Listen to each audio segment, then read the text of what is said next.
जो मिथिला में वास करे साग पात निक खाय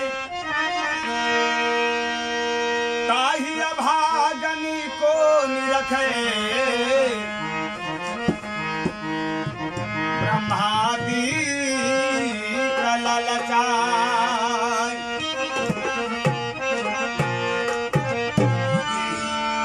बोले मिथिलापुरी धाम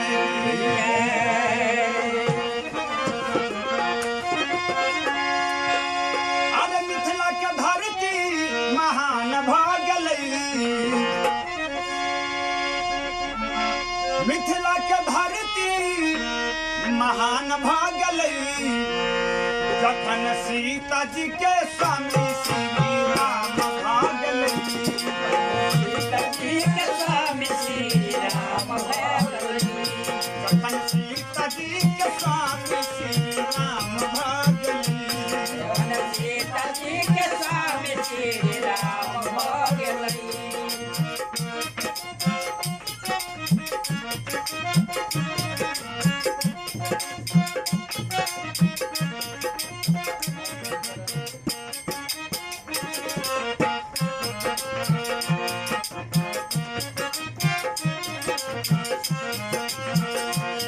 राजा जनक के परिचिया छल भारी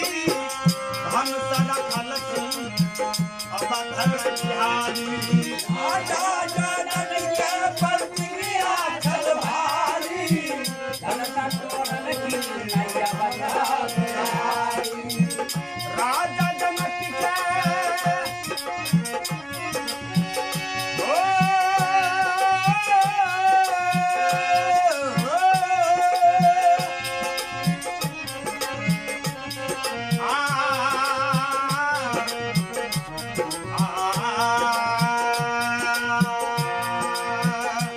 राजा जनक के प्रतिज्ञा छल भारी धनुष तोड़ल की अवधर बिहारी राजा जनक के प्रतिक्रिया छल भारी धनुष तोड़ल की नैया बंधा बिहारी सब राजा के चूड़ियाभिमान भागलै सब राजा के चूड़ियाभिमान भागलै सब राजा के चूड़ियाभिमान भागलै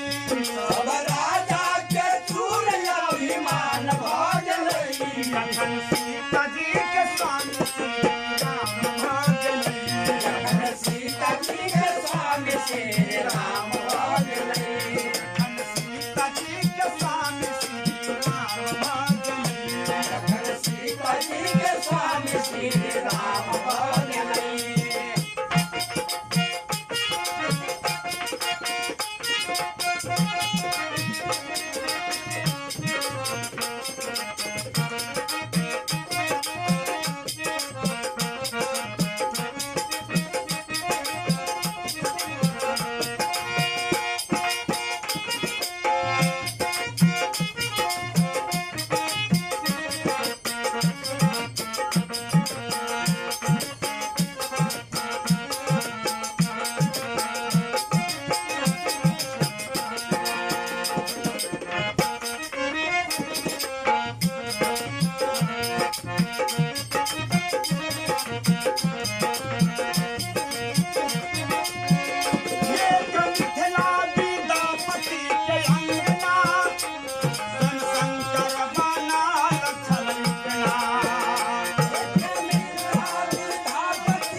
सीता बाही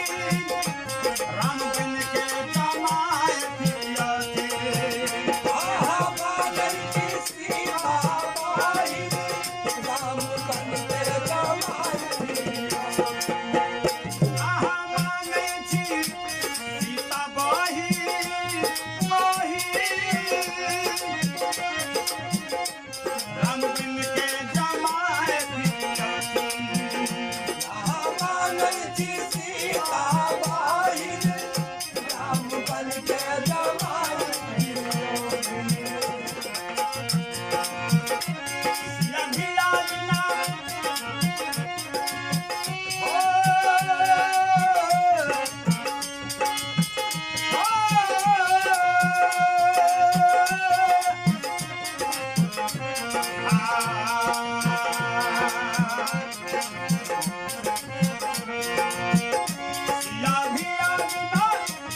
राधिया विनायकना सुसान भागलई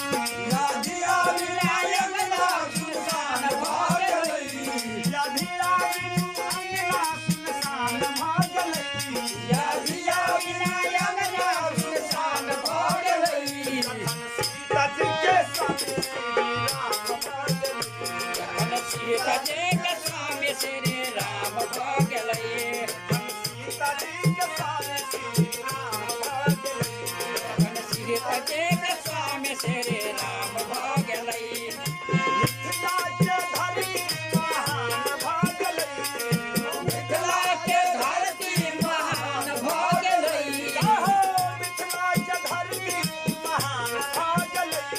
ओ मिथिला के धरती महान भागलई जखन